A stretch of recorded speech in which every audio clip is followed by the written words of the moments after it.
pėdsakai paliekami danguje ir nieko ant Aidaho gyventojų niekas nieko pavojingo nepurškė. O kasgi nutiko Aidahe, iš tiesų tas procesas Aidahe vyksta, valstybės finansuojami, tokie įsikišimai turbūt į orus ir tai vadinama debesų sėja, įvairios valstybės šitą dalyką praktikuoja jau pakankamai seniai, o Jungtinėse Amerikos valstijose dar nuo 1946 metų. Supratot, cheminių medžiagų purškimas iš lėktuvų, apie ką jau kalbėjom daugiau negu, ne tik aš viena kalbėjau, daugiau negu 10 metų, nėra chemtrailai, tai yra debesų sėja. Ukrainos Maidanas yra ne užsienio finansuojamas valstybinis perversmas, o orumo revoliucija. Tranzitinių traukinių ir krovinių į Kaliningradą stabdymas, sienos su Baltarusija uždarimas yra ne casus belli, ne karo eskalacija, o iš principo mes viską galim kaip šalis, nėra apribojimų. Ten tos sankcijos būtent užvadini kitaip ir sakai, čia mes kitaip pristabdėm, nesustabdėm, ką reiškia pristabdėm. Per mėnesį niekas nepravažiavo. Tai čia ne sankcija, gali taip sakyti. Gali kiaulio sakim, ką nori sakyti ir iš esmės tai aš labiau matyčiau visi eskalacija, kažkodėl to žodžio bijo. Žiūrėkit, eskalacija yra paradoksas. Eskalavimas yra iš tiesų deeskalavimas, mažinimas situacijos.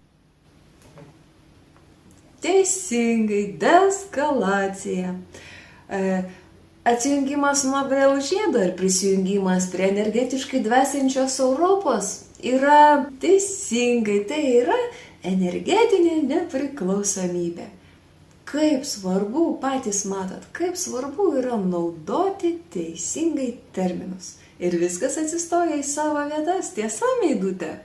Kai į debesis įpurškiamos mažytės dalelės, tai dažniausiai sidabro jodido.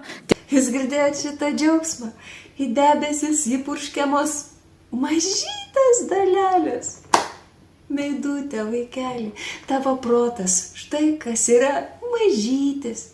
Nes jeigu būtų didelis, ar bent jau vidutinio dydžio, tu sugebėtum įžvelgti sąsajas. Tarp to, ką mes teigiam visus tos 10 ir daugiau metų, jog iš lėktuvų purškiamos cheminės medžiagos. Gali vadinti chemtrailais, gali vadinti debesų sėja, bet faktas, ne ar purškia, kad jau neklausia, o ką purškia.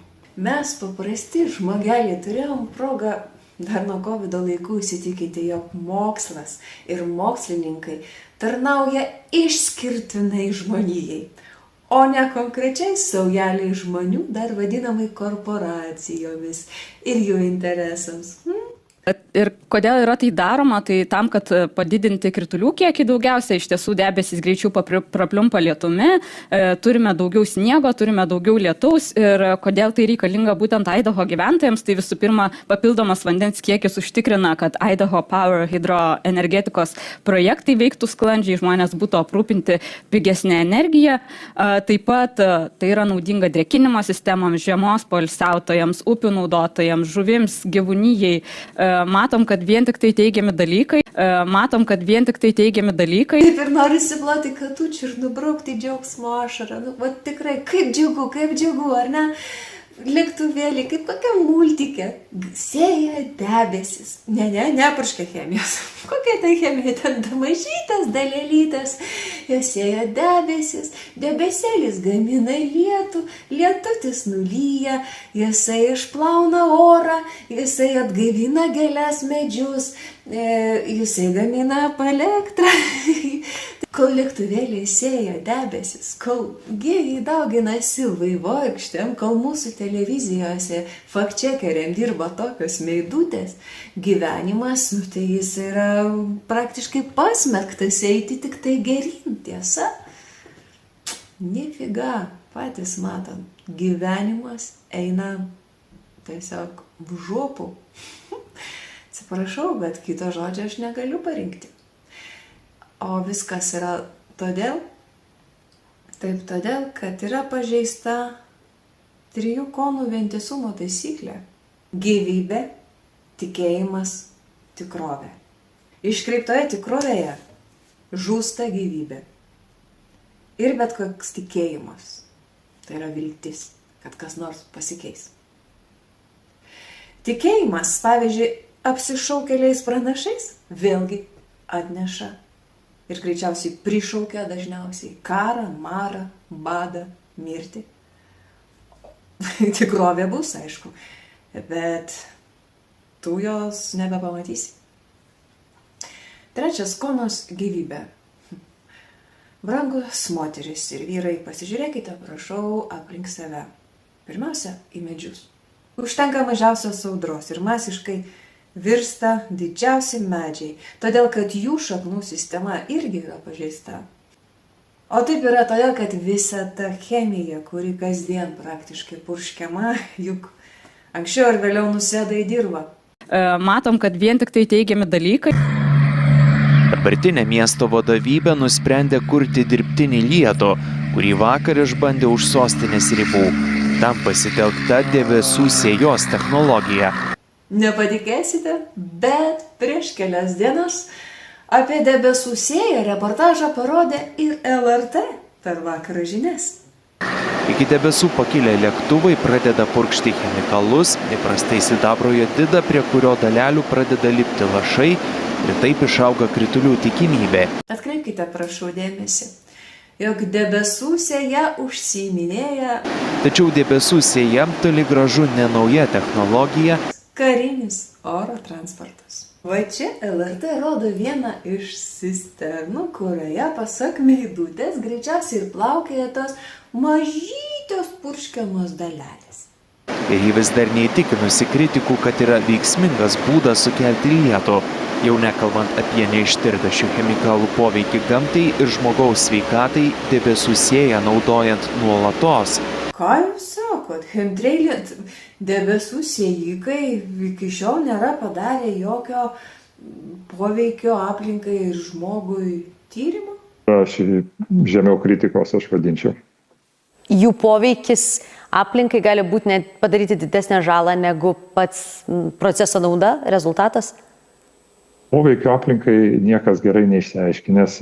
Matom, kad vien tik tai teigiami dalykai. Iki šio etapo tas poveikis gali būti daugialypis. Mes iš tikrųjų pradedam žaisti su gamta, o kai žmogus pradeda tokiu būdu žaisti su gamta, geruoju dažniausiai nesibaigia. Matom, kad vien tik tai teigiami dalykai. Tai iš tikrųjų suardomas hidrologinis ciklas. Matom, kad vien tik tai teigiami dalykai.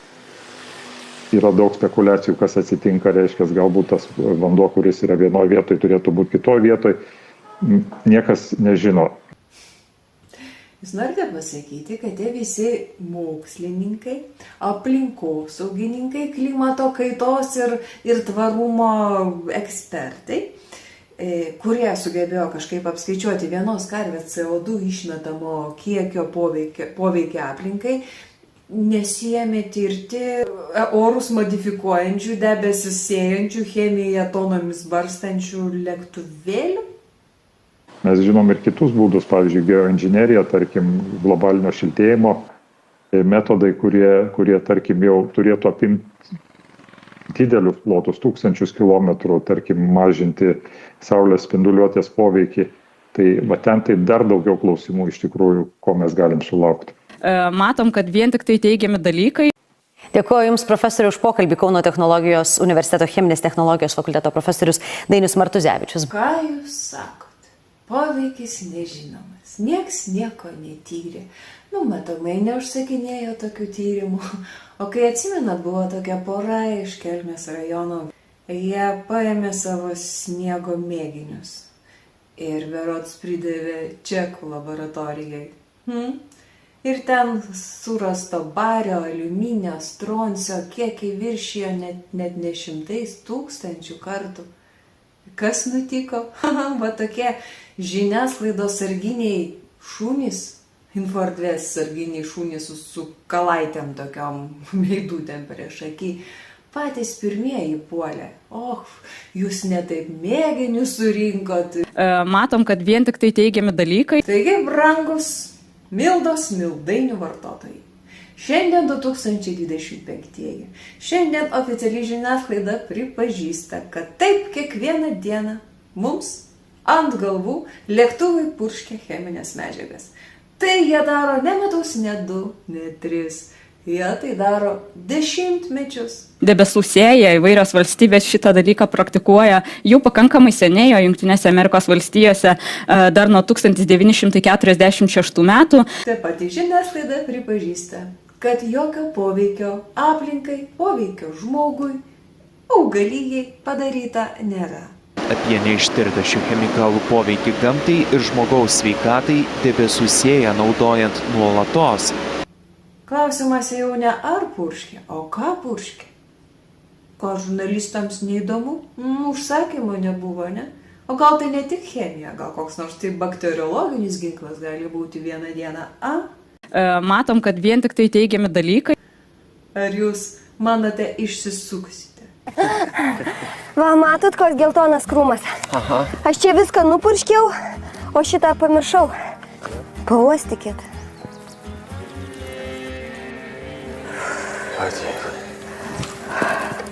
Oi. Duokit.